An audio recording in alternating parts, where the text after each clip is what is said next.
ladies and gentlemen, without any further ado, allow me to introduce our next international expert, Patrick Schwerdtfeger. In 2009, Brian Acton applied for a job at Facebook, and they turned him down. But he's a pretty gracious guy. He wrote a tweet about it at the time. He said, Facebook turned me down. It was a great opportunity to connect with some fantastic people. Looking forward to life's next adventure. And what might that be? Well, he got together with a friend of his and started WhatsApp, which he grew over the course of 5 years and sold to none other than Facebook for a cool $19 billion. Some poetic justice there, right? I'm bitter, I admit it. But of course, the pundits came out in force because this was an unbelievable transaction. And there's a bunch of different ways you can look at a transaction like this. One way is that at the time of the sale, WhatsApp had 55 employees. So by that measure, Facebook paid $345 million per employee. Another way to look at it is that at the time of the sale, WhatsApp had 450 million active monthly users. So by that measure, Facebook paid $42 per user. But it doesn't matter how you look at it. This is a lot of money. This is a lot of money. Maybe the most interesting way to look at a transaction like this, though, is that over the course of just 5 years, 55 employees managed to engage 450 million active monthly users. I mean, seriously, think about this. There's way more than 55 people in this room. So in 5 years, just 55 people engaged over 500 million people. That's incredible. And it speaks to the leverage that's in our economy today. There's more and more leverage all the time. And many people, this is a revolution that's happening right in front of us, and most people don't even notice it. But every year that goes by, every decade that goes by, there's more and more leverage in the system. There's more and more leverage that we can take advantage of. So just a few examples. Software is leverage. You can leverage software. You can leverage the cloud. The cloud is a form of leverage. You can leverage mobile technology. You can leverage virtual reality. You can leverage autonomous vehicles. You can leverage robotics. These are all technologies that people can leverage. And the reality is that there's a few people and a few businesses that are leveraging these trends and doing extraordinarily well. But at the same time, the vast majority of people, sadly, are being leveraged by these same trends. And it's harder and harder for them to succeed. So how do we stay on the right side of the line? How do we stay on the side where we're leveraging the trends and not being leveraged by them?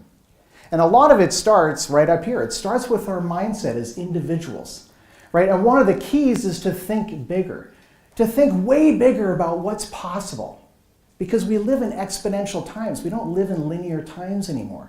And as human beings, we are hardwired to think in linear terms. But the fact is that technology progresses along an exponential curve. So we need to think way bigger about what's possible. And there's some really well-documented and scientifically studied impacts of thinking bigger. One of them is that you end up inspiring everyone around you, including your customers.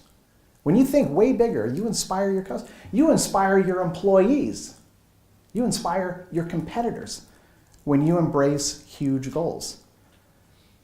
And the second thing is that when you think bigger, and guys, I'm not talking about thinking a little bit bigger, I'm talking about way bigger, way bigger. Quite often you have almost no competition at all because no one else has the audacity to chase such audacious goals. They're too busy chasing realistic goals. Forget realistic goals. Don't forget realistic goals. We all need them, but add some big ones to the mix, right? Do something big. Add something bigger to what you're doing because the impact can be huge, right? And all of a sudden, people come out of the woodwork and they want to be part of something exciting. They want to be part of what you're doing, and they rally behind you and increase the odds that you succeed. The wind is at your back when you think bigger. And of course, there's people, we all know these names. There's people all around us that are kind of poster children for thinking bigger, like Richard Branson, right? Richard Branson's a great example. He started Virgin Galactic. I mean, how much bigger are you going to get than that, right? Any competition? No. What about Elon Musk? That's a great example. And if you guys don't know, anyone don't know Elon Musk, he's the guy who started SpaceX. They're sending rockets with, he's the first private company sending cargo to the International Space Station. And then they're bringing the rockets back down and landing them like a pencil so they can reuse the hardware and save money. Any competition? He's the same guy who started Tesla. Any competition there? No. No one thought to produce a high-performance electric car. They wanted to produce slow, ugly electric cars, right? But Elon Musk said, no, we're going to give the customer what the customer wants. Eventually, the customer always gets what they want. Eventually. Who's going to do it? Who's going to give the customer what they want? Elon Musk said, we'll do it. And then they just introduced the Powerwall. Have you guys heard about that? The Powerwall is a battery. It's about this big. It's basically an attractive battery. It looks like a piece of art. And you put it on your wall and attach it to the solar panels that's on the roof of your house so the battery can charge during the day. You can use it at night and disconnect from the power grid entirely. Any competition? Isn't it funny how that works? Steve Jobs? Everything he did, he was the first one to the market.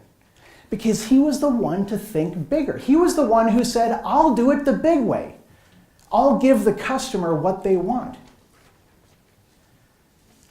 So my challenge for you, and indeed for myself, we're all leaders in our communities, we're leaders in business, is to think bigger and take those audacious goals. And it's about leadership. It's about taking advantage of the leverage that's in our system today. And it's about thinking way bigger about what's possible. Thank you so much.